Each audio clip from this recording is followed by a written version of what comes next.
Hi, students. I hope you're all doing well. Kindly be safe, students, and wash your hand regularly. Have a mask always and another spare mask in your bag. So, last class we just introduced the new chapter 10, organisms and populations. I just gave introduction about the various terminology used regarding environment like community, ecology, biotic, ecosystem, biome, ecosphere, adaptations, niche, ecological equivalent. So those we just had an introduction and I gave you some idea about habitat. So kindly write all the questions in your notebook separately. Today in this class, chapter organisms and populations, we are going to deal about the major abiotic components or factors. Components or factors. So first is the temperature. The first factor is the temperature, the degree of hotness and coldness, which is very important temperature. The temperature controls the various important activities of an organisms. Various chemical reactions takes place only with the help of the temperature. The metabolism, the behavior, the reproduction, development, and even the temperature can bring death for an biosphere. So the temperature is very important abiotic component. Based on the temperature, you have to see three important rules. The first rule is the Van 't Hoff rule. So Van 't Hoff rule, our என்ன சொல்றார், what he says is, when there is an increase of temperature of every 10 degree centigrade, வெப்பநிலை 10 degree centigrade கூடும் பொழுது பாடியுடைய activity, metabolism activity double ஆகுது. அப்போ temperature 10 degree கூடும்போது நம்மளுடைய பாடியுடைய metabolism activity double ஆகுது. And similarly when there is a reduction of temperature, வெப்பநிலை குறையும் பொழுது it is a decrease of the activity. So temperature increases, metabolism activity increases. Temperature decreases, metabolism activity decreases. அதுதான் Van 't Hoff rule. அதே மாதிரி Bergmann's rule ஒன்று இருக்கு, Bergmann's விதி. So what is Bergmann's விதி? It's very simple. When the temperature is less, the size of the animal is bigger. அப்போ குளிர்ந்த வெப்பநிலையில் இருக்கக்கூடிய உயிரினங்கள் பார்த்தா அளவில் அது பெரியதாக காணப்படுகிறது. அதுதான் சொல்கிறாங்க. அதுதான் பர்க்மேன் ரூல். ஸோ அதே அடிப்படையில் ஆலன் விதின்னு ஒன்று இருக்குது, Allen rule. So what Allen rule says, when the temperature is decreasing, colder, it becomes colder, குளிர the size of the hand, the size of the tail, the size of the ear, கை விரல்கள், காது மடல்கள், வால் பகுதியில் என்னவா இருக்குமா, சிறியதாக இருக்குமா. வெப்பநிலை குறைய உயிரினங்களுடைய காதுகள், உயிரினங்களுடைய விரல்கள், உயிரினுடைய வால்கள் உடைய அளவீடு குறையாக இருக்கும். அதுதான் ஆலன்ஸ் ரூல். அடுத்தது ஜார்டன்ஸ் ரூல். ஸோ ஜார்டன் ரூல் என்ன சொல்கிறாரு, அவர் ரொம்ப சிம்பிளாக சொல்கிறார். அக்வாட்டிக்கில் நீரில் வாழக்கூடிய உயிரினங்கள் அதனுடைய வெப்பநிலைக்கு ஏற்றமாறு அந்த இனங்களுடைய தன்மை மாறுதுன்றார். அதாவது வெப்பநிலை குறைய குறைய மீன்களினுடைய அளவும் குறைகிறது. ஸோ குளிர்ந்த வெப்பநிலையில் மீன்களுடைய எண்ணிக்கை குறைவாக இருக்குன்னு சொல்கிறாரு. ஸோ இந்த 4 விதிகளும் 4 ரூல் டெம்பரேச்சரை பேஸ் பண்ணி தான் இருக்குது. The next important is the adaptations to temperature. How they adapt. அதுக்கு இம்பார்ட்டன்ட் டெர்மினாலஜி இஸ் தி யூரோதெர்ம்ஸ். யூரோதெர்ம்ஸ்னு அர்த்தம் எவ்வளோ வைட் ரேஞ்ச் டெம்பரேச்சர்னா கூட த அனிமல் கேன் அடாப்ட். எவ்வளோ வெப்பநிலையிலும் இந்த இனங்கள் உயிர் வாழ முடியும். உதாரணத்துக்கு cat, dog, tiger, human, we can withstand temperature. Next is sternothems. ஸ்டெர்னோதெர்ம்ஸ்னு அர்த்தம் அவங்க அதிக வெப்பநிலை மாறுபட தாங்க முடியாது. they cannot withstand very big fluctuation. திடீர்னு வெப்பநிலை கூடுச்சுன்னா சில உயிரினங்கள் உயிர் வாழ முடியாது. அதுக்கு எடுத்துக்காட்டு fish, frog, lizards and snakes. So these animals will die if the temperature increases suddenly. That is what they say, sternothems. அப்போ ஒரு சில அனிமல் டெம்பரேச்சர் இருந்து தங்களை பாதுகாத்துக்க ஹைபர்னேஷன் சொல்லுவாங்க. they go for a winter sleep, long sleep. அதே மாதிரி aestivation, summer sleep, வெயில் தாங்கிறதுக்காக. then some birds will migrate from one place to another place. So this is how the adaptation to temperature takes place. Eurotherms, stenotherms, hibernation, estivation, migration. Eurotherms ன்னு அர்த்தம் they can withstand very wide range of increasing temperature. Stenotherms, they cannot withstand.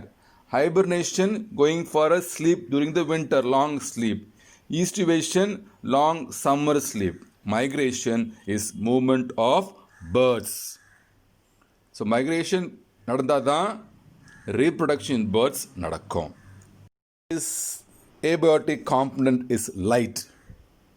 The quality of light is very important. The intensity of light is important, and the duration of light is very important. What are the advantages of light? Light இருந்தால் தான் க்ரோத்தே இருக்கும், chlorophyll pigmentation செயல்படும், migration நடக்கும், reproduction நடக்கும். Vision, we can see an object only when there is a light. When there is no light, we cannot see an object. The movement of animal takes place only when there is a light. இருட்டில் எந்த உயிரினமும் நகராது, ஒரே இடத்துல தான் உட்காந்துருக்கும். So அந்த lower animals, சின்ன சின்ன உயிரினங்கள்லாம் பார்த்தோன்னா வெளிச்சம் இருந்தால் தான் வெளிச்சத்தை நோக்கி அது நகரும். ஸோ லோக்கமோஷன் அண்ட் மூமெண்ட்டுக்கு light is very very important. So இந்த லைட்டை அடிப்படையாக பேஸ் பண்ணி 3 important terminology you have to know. One is phototaxis, one is phototrophism, the other one is photokinesis. What is phototaxis? The movement of organism in response to light, either towards source of light. So where there is light, there is movement. So the movement goes towards the light. That is what phototaxis. What is phototrophism? The growth, வளர்ச்சி. Phototaxis movement, phototrophism growth, வளர்ச்சி. So the growth of an organism in response to light. அப்போ எங்கே ஒளி படுகிறதோ அந்த இடத்துல தான் வளர்ச்சி இருக்கும். Where there is light, there is growth. அதுதான் phototrophism. Photokinesis. Photokinesis is the speed of locomotion. So when there is a light, there is an increase in the movement. That is what photokinesis. So phototaxis talks about the movement, phototropism talks about the growth, photokinesis talks about the speed of locomotion. So these are all based on the light, the presence of light, the duration of light, which is very very important. The third major abiotic component is the water, hydrosphere. So water in the earth is what we call as hydrosphere. So water நமக்கு 3 ஸ்டேட்டில் இருக்குது. One is in தி கேஷுவஸ் வாயுவாக இருக்குது, அது one is liquid நீர்மமாக திரவமாக இருக்குது, அது one is solid திண்மமாகவும் இருக்குது. அதுதான் வாட்டருடைய speciality. It is in 3 form: gaseous form, liquid form, solid form. And we have 2 different types of water. One is called as the fresh water. Example, river, lakes and ponds, they all come under fresh water. Other one is salt water, that is what seas and oceans, they come under salt water. Apart from this, we have hard water and soft water. What is hard water? When there is more sulfate, nitrates or calcium and magnesium in a water, we call it as hard water. After boiling, this chemical gets evaporated, then they becomes a soft water. அந்த heart water இருக்கிற அந்த hardness எடுத்துட்டோன்னா நம்ம என்ன சொல்கிறோம், அதை soft வாட்டர்னு சொல்கிறோம். So what are the important properties of water? It's very important. First is the pedogenesis. What is pedogenesis?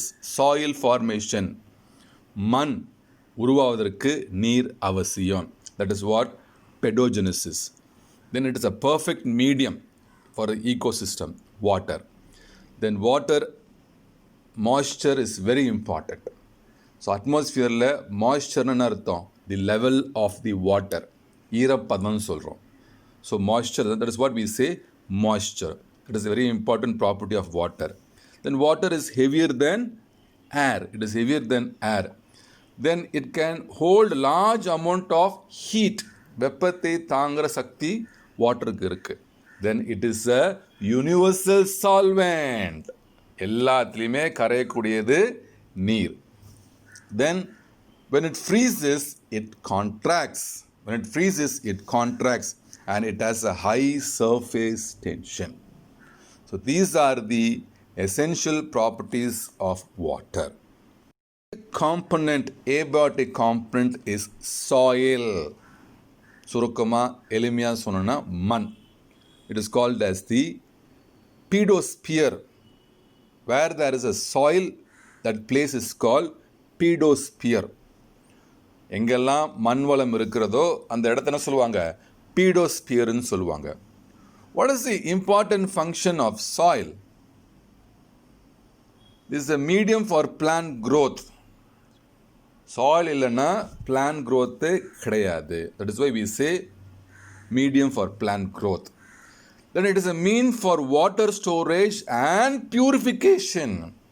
So most of the water they get stored in the soil and they get purified in the soil.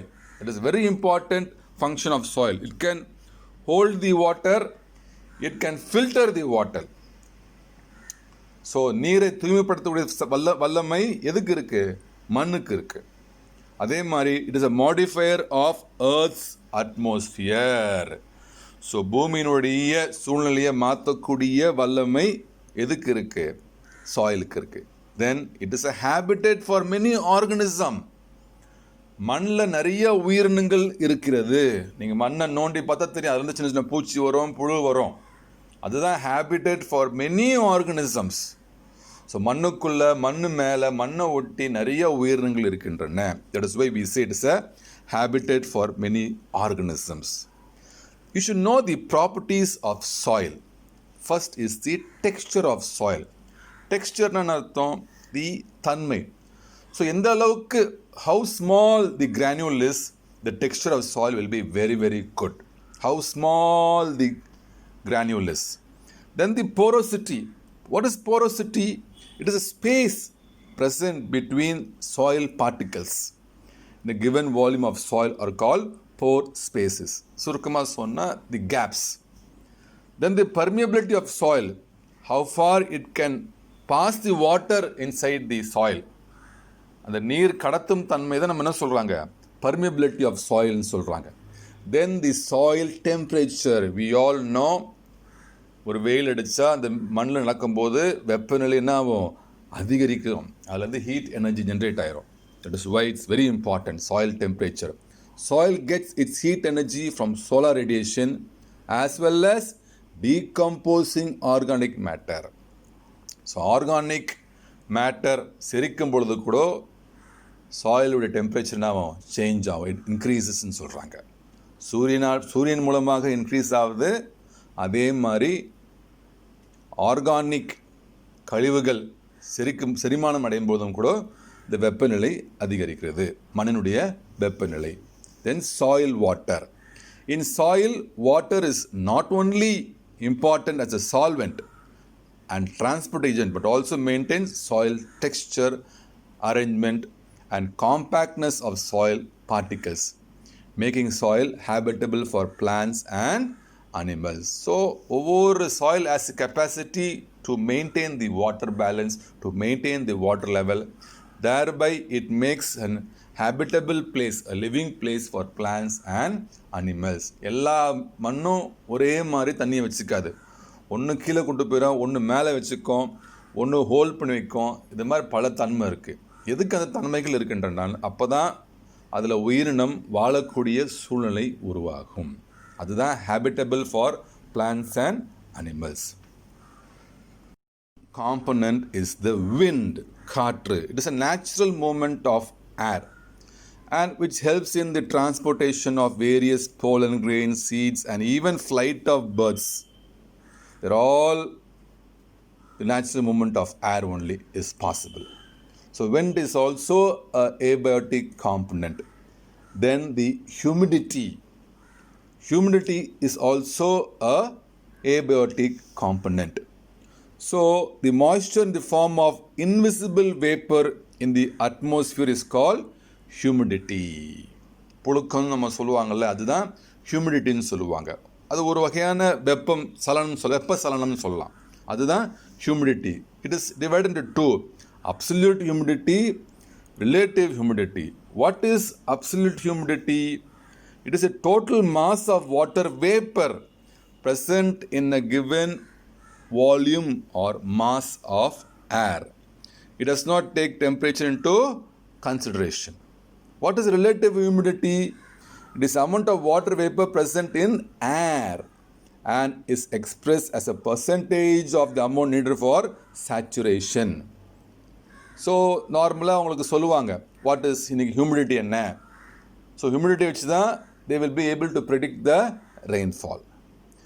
So it is measured in hygrometer. So we can measure humidity. Humidity நம்மளால் அளக்க முடியும். So அதை எப்படி அளக்குறாங்க? ஹைக்ரோமீட்டரில் அளக்குறாங்க. That is how it is measured. The last component is altitude. Altitude is nothing but the elevation or the height. அதுதான் altitude. So altitude increase ஆகும்போது என்ன ஆகும்? Oxygen density of oxygen குறையும். It's very important. as altitude increases, temperature and density of oxygen decreases. அதுதான் முக்கியம். So நம்ம மலை ஏற ஏற பார்த்திங்கன்னா வெப்பநிலை உடைய அடர்வுத்தன்மை குறையும், ஆக்சிஜனுடைய அடர்வுத்தன்மையும் குறையும். அதுதான் altitude. So altitude increases, temperature and density of oxygen decreases. அப்போ some animals they modify themselves according to the changes. So அந்த மாற்றம் வரும்போது மாடிஃபை பண்ணியும் சில அனிமல்ஸ். அதுதான் acclimatization சொல்கிறாங்க, இல்லைனா acclimatization சொல்கிறாங்க. acclimatization அர்த்தம் adjustment towards the altitude. altitude தகுந்த மாதிரி adjust பண்ணிக்கிறது. So normally when we go to Kodaikanal or when we go to Ooty, how we get acclimatized? We get acclimatized by wearing a sweater or a shawl or by drinking hot tea or hot water. That is called acclimatization, adjusting to the change in the altitude. So these are the important components, abiotic components. So dear students, the most important abiotic components are temperature, light, water, soil, wind, humidity and altitude. So I have given you some questions. Go through the page number 164 to 167. Read line by line from the textbook. You can find all these answers. Thank you, students. Have a great day. God bless you all. Bye. Stay safe.